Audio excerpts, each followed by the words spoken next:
Hi everyone. Today we will talk about how to fix or how to solve Telegram not working. To know how to fix or how to solve Telegram not working, you should just go to settings like this. You will click. After that, in this page, you will go to apps, default apps, app settings. When you will see this list, you will go down to find the application of Telegram here and you will enter. Then in this page, you will go to click for stop. When you will end this, you will enter to storage. After that, in this page, you will go to click clear cache. Then you will go to click manage storage.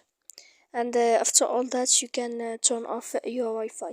So that you can know how to fix or how to solve Telegram not working. So please don't forget to support us by like and subscribe. See you next time in another video, and thank you for watching.